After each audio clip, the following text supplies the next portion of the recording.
Hey guys, this is a product review for the Perlecare.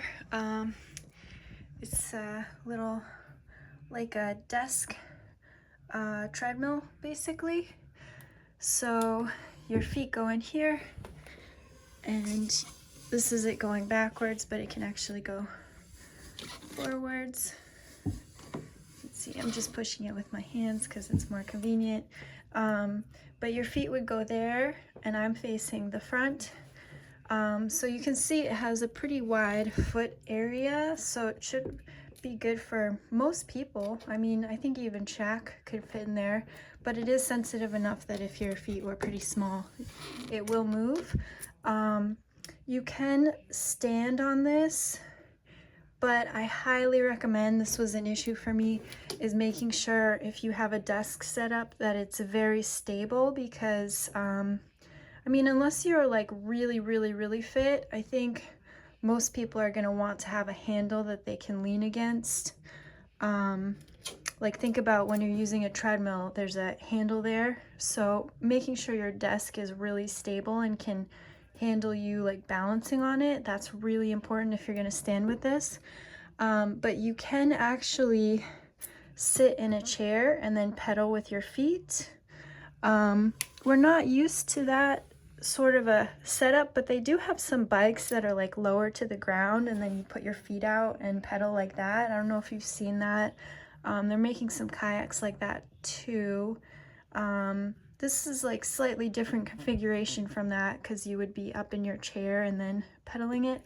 But I think that that is the ideal setup, is if you're in your chair and then pedaling with your feet, because you just get a little more support. And you can also be a little more mindless with it, so you can get your work done. You're not quite as unstable with your balance. Again, it is dependent on your fitness levels. If you're a super fit person, then your balance while you're moving isn't going to be as challenging.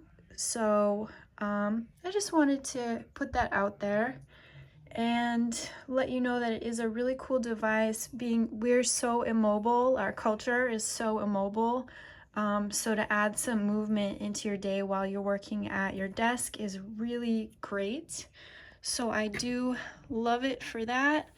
And I also love this, the configuration makes it so you can easily just tuck this under your desk and then no one even knows it's there. So it's not such a like item on display if you have a guest come to your office and you want to be a little more discreet and maybe seem more professional, although I think this should be extremely professional to just be moving a little bit while you're at your desk. But that's a cool feature, that it is petite enough to tuck under if you need to. I use this at home, so I don't need to be as discreet, but yeah, it's a really cool item, but I would just be conscious of like your fitness levels are going to dictate how easy it is to use versus not. And the chair, using it while seated is a lot easier for a beginner. So really cool item, a very stable base to it, really well constructed, just a nice item.